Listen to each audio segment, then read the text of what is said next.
다음과 같은 고민으로 괴로워하시는 분들이 생각보다 많습니다. 다른 사람들은 회사 생활에 잘 적응하는 것 같은데 저만 유독 업무에 허덕이는 것 같고 사람들과도 자꾸 부딪히는 것 같아 속상하네요. 다들 서로 편안하게 인간관계 맺고 사이 좋게 지내는 것 같은데 저만 내심 어색하고 사람들 사이에 못 끼어 있는 것 같아요. 저만 낯을 가리는 건가요? 다른 분들은 어떻게 저리 거리낌 없이 관계를 잘 맺으며 살아가는 걸까요? 사실 이런 고민을 하시는 분들은 나의 바깥에서 의미를 찾는 일보다 자기 안에서 의미를 찾는 일에 좀 더 익숙한 이른바 속 깊은 분들이 대부분입니다. 이런 사려 깊은 성향을 가진 분들은 자신이 어려워하는 인간관계에 대한 원인 역시 자기 내면에서 찾는 경우가 많죠. 다시 말해 자신의 성격 혹은 자신의 타고난 본성을 문제의 원인으로 결론 내리는 경우가 많다는 사실이죠. 원인을 찾는 이유가 무엇인가요? 해결책을 찾기 위함 아닌가요? 그렇습니다. 원인을 찾았다면 문제가 해결되거나 해결책이 손에 잡혀야 하지요. 그런데 어려운 인간관계의 원인을 자신의 타고난 본성에서 찾으면 안타깝게도 문제가 해결될 리가 없습니다. 왜냐하면 여러분도 잘 아시다시피 인간의 본성은 아무리 애써도 평생 바뀌지 않기 때문입니다. 원인을 잘못 짚었다는 말이죠. 타고난 본성을 잘 안 풀리는 인간관계의 원인으로 돌리면 해결책은 모호해지고 이에 따라 장소나 사람 그리고 시대가 다 바뀌어도 인간관계는 바뀔 기색조차 없는 상태에서 늘 고민거리로 남을 수밖에 없다는 얘기입니다. 요컨대 인간관계가 어려운 것은 결코 당신이 갖고 태어난 본성이나 성격 탓이 아닙니다. 이렇게 반문하시는 분들도 있을지 모르겠습니다. 본성을 바꿀 수 없다면 해결책도 없는 것 아닌가요? 아닙니다. 인간관계를 꼬이게 하는 진짜 원인은 본성이 아니라 따로 있고 바로 그곳에 해결책도 있습니다. 이 영상에 그 원인과 해결책이 담겨 있습니다. 호랑이 서재가 이 영상에서 알려드릴 내 본성을 바꾸지 않고도 인간관계가 확실하게 행복해지는 습관을 틈날 때마다 반복해서 들어보시고 각자의 삶에 적용해 보신다면 분명히 인간관계에 많은 변화가 일어날 것입니다. 바로 결론을 알려드리겠습니다. 근본적인 원인은 태도입니다. 그럼 해결책은 무엇일까요? 그렇습니다. 해결책은 태도의 변화입니다.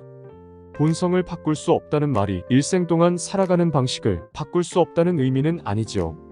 바꿀 수 없는 본성을 바꾸려고 애쓰지 말고 바꿀 수 있는 태도를 바꾸려고 노력하면 인간관계는 눈에 띄게 변화하게 됩니다.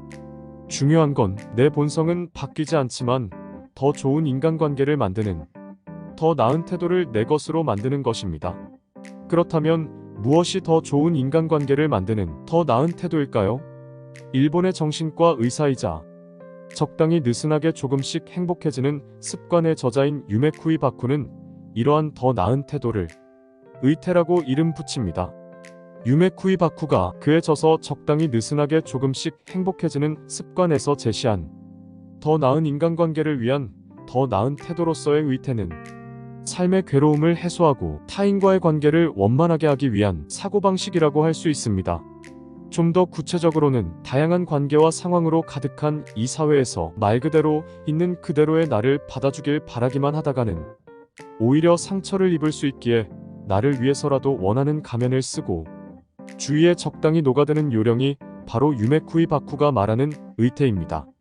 국어사전에 따르면 원래 의태는 어떤 모양이나 상태를 본떠서 그와 닮도록 꾸미거나 만듦이라는 뜻과 동물의 모양이나 빛깔 따위가 위험을 피하기 위하여 둘레의 물체와 비슷하게 됨이라는 뜻이 있는데요. 가령 나비가 다른 생물에게 잡아먹히지 않으려고 나뭇잎과 똑 닮은 모습이 되거나 카멜레온이 적의 눈에 띄지 않게 주위 자연과 똑같은 색으로 변신해 공격을 피하는 행동을 의미하죠. 유메쿠이 바쿠는 인간관계에도 이러한 의태가 필요하며 그것을 능수능란하게 사용할 수 있어야 더 행복한 인간관계를 내 것으로 만들 수 있다고 말하죠. 또한 유메쿠이 바쿠는 인간관계를 능수능란하게 잘하는 사람들도 사실은 이러한 의태에 익숙한 사람들인 것뿐이며 따라서 그들도 인간관계에 대한 똑같은 고민을 안고 있다고 말하죠. 그런데 사람과 상황에 맞춰 적당한 가면을 쓰는 것을 나다운 일이 아니라며 부정하는 분들이 있을 수 있습니다. 이러한 사람들에게 유메쿠이 바쿠는 근래의 진리처럼 받아들여지는 나다움에 대한 오해도 풀어야 한다고 지적합니다. 나다움에 대한 지나친 맹종 때문에 내 본성에 맞고 내 구미에 맞는 것, 나에게 즐거움을 주는 것만이 진리라는 오해를 불러오고 있다는 것이죠. 다시 말해 자신이 그토록 좋아하는 일을 하기 위해서 노력과 시간을 다른 일에 쏟아야 하는 건 행복한 일이 아니므로 나답지 않다라는 결론으로 연결하는 것을 잘못된 사고라고 진단하죠. 왜냐하면 좋아하는 일도 마음이 내키지 않는 일도 통틀어서 당신이 하는 일은 모두 다른 누구도 아닌 당신이 당신답게 살기 위해서 하고 있는 일임에 틀림없기 때문입니다. 요약하자면 의태도 결국 나 좋자고 하는 일이지 남 좋자고 하는 일이 아니라는 뜻이죠. 더 나은 인간관계를 원하면서 그만한 노력을 하지 않겠다는 것이냐는 반문이지요.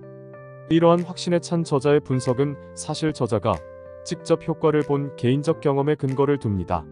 정신과 의사인 저자는 학창시절 집단 괴롭힘을 경험했습니다. 의사가 된 이후에도 ADHD와 우울증을 겪기도 했죠. 저자는 늘 인간관계를 어려워했습니다. 그는 늘 어떻게 하면 적당히 사회에 녹아들어 문제없는 사회인으로 살아갈 수 있을지 고심했다고 합니다. 그리고 결국 개인적 경험과 의학적 지식을 결합해 의태 개념을 창안해냈고 이것을 자신의 삶에 적용해 큰 효과를 경험하게 된 것이죠. 그렇다면 정신과 의사도 효과를 톡톡히 봤다는 의태를 어떻게 내 것으로 만들 수 있을까요?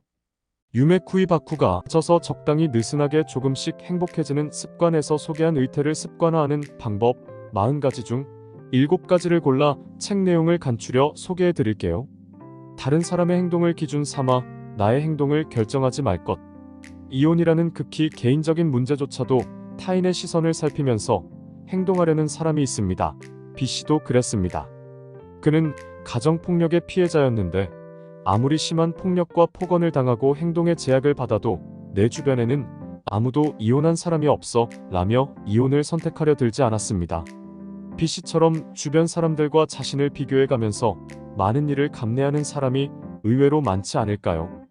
그런 사람들에게 필요한 것은 똑같은 환경이 아닌 남과 나를 더 이상 같은 시선으로 보지 않는 일입니다. 타인이 참고 있다고 해서 나도 참아야 한다는 생각은 금물입니다. 만약 조금이라도 싫고 괴롭고 그만두고 싶다면 당신에게는 도망칠 권리가 있습니다. 고통스러운 일에서 도망치는 것도 당신이 할 수 있는 스스로를 지키는 방법 중 하나입니다. 나를 지킬 수 있는 행동을 조금씩이라도 일상에서 실천해 보세요. 지금부터라도 자기 부정 멈추기. 사람은 왜 자기 부정을 시작하면 멈추지 못하는 걸까요? 그건 바로 자기를 칭찬할 이유를 찾기보다는 자기 부정의 이유를 찾기가 훨씬 더 쉽기 때문입니다. 자신의 장점을 5가지만 꼽아보세요 라는 말을 듣고서 바로 5가지를 말할 수 있는 사람은 많지 않지만 자신의 단점을 5가지 말해보세요 한다면 모두 5개뿐이겠어 하며 얼마든지 열거할 수 있을 겁니다.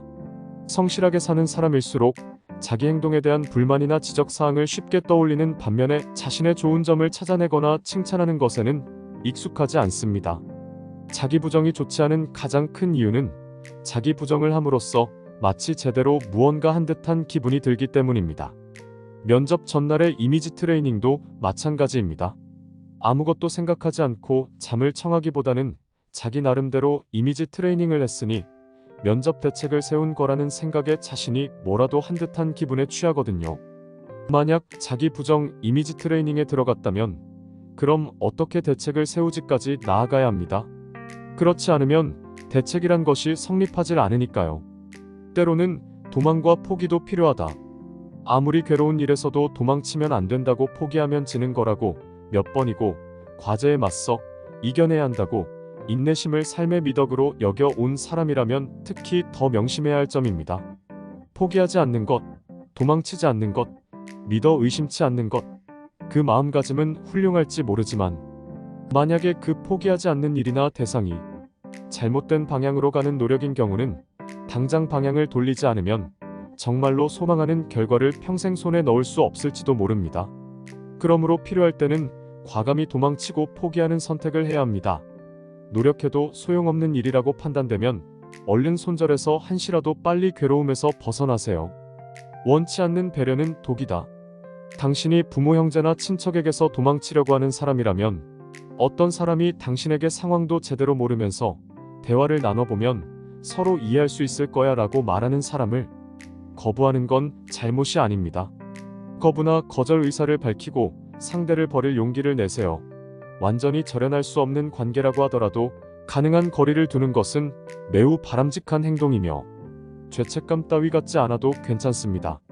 만약 당신이 임의로 좋을 거라고 생각해서 앞에 이런 행동을 하는 사람이라면 지금 당장 그 행동을 멈춰야 합니다. 하지 않고 그냥 지나친데 죄책감을 느낄지도 모르지만 정말로 도움이 필요하다고 상대가 말할 때까지는 절대 아무것도 하지 마세요.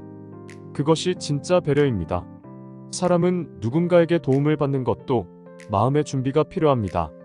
마음의 준비를 마칠 때까지 기다리지 않고 자신의 정의감만으로 상대의 마음속에 있는 연약하고 예민한 부분을 함부로 밟고 들어서는 것은 그 사람의 마음을 상처 입히는 행위입니다. 일반적으로 걱정해서 내미는 손을 뿌리치는 건 잘못된 행동이라고 생각합니다. 반대로 걱정하고 손을 내미는 것은 착한 행동이라고 생각하겠지요. 하지만 이 세상은 그렇게 정확히 흑과 백으로 가릴 수 있을 만큼 단순한 구조로 이루어져 있지 않습니다. 쉽게 해결되지 않기 때문에 당신은 그렇게나 괴롭고 힘든 거겠죠. 그렇기 때문에 더더욱 다른 사람에게 간섭받지 않을 권리, 남에게 간섭하지 않는 배려를 알게 되기를 바랍니다. 나의 상식으로 다른 사람을 보지 말 것. 사람이 100명 있으면 100가지 사고관이 있습니다. 모두가 누군가를 위해서 살고 싶다거나 남들에게 자상하게 대해주고 싶다고 생각하며 살아가지는 않지요. 당신이 생각하는 이상으로 이 세상에는 악한 사람이 많습니다. 오만하고 자기중심적이며 타인을 업신여기고 비웃는 사람, 속는 사람이 잘못이라며 쉽게 돈만 벌 수 있다면 법을 어기고 속이는 일도 서슴지 않는 사람이 적잖이 있습니다. 따라서 당신이 내가 구박받는 건 상대를 화나게 할 짓을 했기 때문이니까 내가 잘못한 거야 라든가 괴롭힘을 당하는 건 나한테도 결점이 있어서 그런 거고 고치고 싶어라고 생각하며 무슨 일을 해도 그 환경이 쉽게 바뀌지 않는 것은 어떤 의미로 당연한 일입니다. 상대와 당신의 상식이 전혀 다르니까요. 당신의 상식대로 세계가 움직이고 있다고 믿고 세상을 보려고 한다면 이런 사람에게 당신의 배려가 짓밟힐 수도 있습니다. 여기까지입니다. 좀 더 자세하고 구체적인 방법은 책 적당히 느슨하게 조금씩 행복해지는 습관에서 만나보십시오. 오늘 영상이 여러분의 삶에 호랑이 기운이 되었으면 좋겠습니다. 감사합니다.